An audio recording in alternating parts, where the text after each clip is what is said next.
अधिक मासात म्हणजेच पुरुषोत्तम मासात अधिक पुण्य कमवण्यासाठी, अनंतपटीने पुण्य कमवण्यासाठी काय काय करावे, कोणता मंत्र जप करावा, कोणत्या पवित्र ग्रंथाचे पठण करावे, कोणती पूजाविधी करावी, दान धर्म म्हणून काय द्यावे किंवा व्रत आणि उपवास काय करावा, या सर्वांची माहिती मी तुम्हाला या व्हिडिओमध्ये देणार आहे. तर व्हिडिओ शेवटपर्यंत नक्की पहा.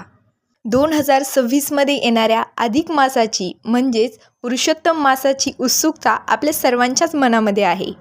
अधिक मास, ज्यालाच पुरुषोत्तम मास किंवा मलमास असेही म्हणतात, हा हिंदू पंचांगातील एक अतिरिक्त महिना आहे, एक शिल्लकचा महिना आहे. सौर आणि चांद्र ह्या दोन्ही कॅलेंडरमध्ये ताळमेळ राखण्यासाठी दर सुमारे 3 वर्षांनी एकदा हा महिना जोडला जातो. तर सौर आणि चांद्र वर्षातील फरक काय आहे? तर हिंदू कॅलेंडर हे चंद्राच्या गतीवर आधारित आहे, तर इंग्रजी कॅलेंडर हे सूर्याच्या गतीवर आधारित आहे. चांद्र वर्षामध्ये सुमारे 354 दिवस असतात, तर सौर वर्षात 365 दिवस असतात. हा दरवर्षीचा सुमारे 11 दिवसांचा फरक भरून काढण्यासाठी दर 32 महिने आणि 15 दिवसांनी साधारणपणे दर 3 वर्षांनी एक अतिरिक्त महिना जोडला जातो. त्यालाच आपण पुरुषोत्तम मास असं म्हणतो, धोंड्याचा महिना असं म्हणतो. या महिन्याचे धार्मिक महत्त्व तर खूपच आहे. हा महिना भगवान विष्णूंना म्हणजेच पुरुषोत्तमांना समर्पित आहे. असे मानले जाते की या काळात केलेली धार्मिक कार्य, दान धर्म आणि उपासना अत्यंत फलदायी असतात आणि पापांचे क्षालन करतात.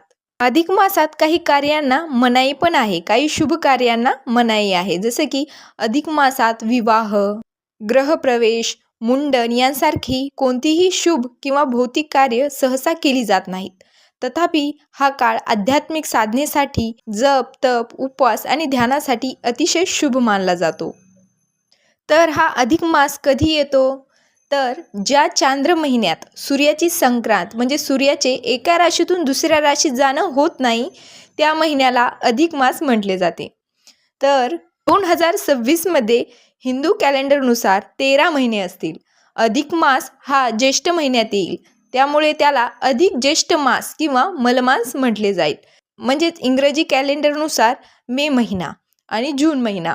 तर 17 मे 2026 रोजी रविवारच्या दिवशी अधिक मासाला सुरुवात होणार आहे आणि 15 जून 2026 रोजी सोमवारच्या दिवशी अधिक मास हा संपन्न किंवा समाप्त होणार आहे. हिंदू धर्मग्रंथामध्ये अधिक मासाला पुरुषोत्तम मास असेही म्हटले जाते.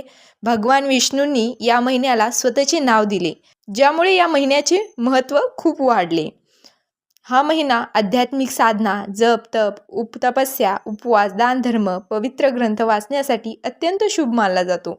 या काळात केलेल्या धार्मिक कार्यांचे फळ अनेक पटीने अधिक मिळते असे मानले जाते. या महिन्यात केलेल्या दानधर्माचे आपल्याला खूप जास्त पुण्य मिळते. सर्वात विशेष दान म्हणजे अन्नदान, वस्त्रदान आणि अपूपदान. हे दान दिल्याने आपल्याला या दानाचे अनंत पटीने पुण्य मिळत असते. पुरुषोत्तम मासात भक्ती आणि धार्मिक कार्य केल्याने पापांचे क्षालन होते आणि व्यक्तीला मोक्ष, मुक्ती मिळू शकते.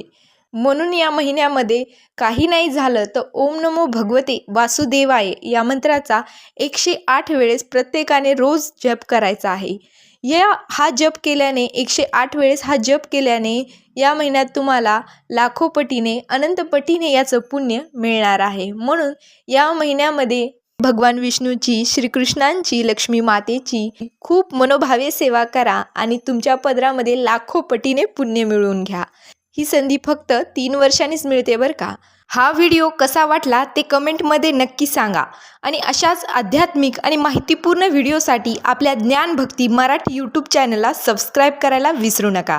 धन्यवाद.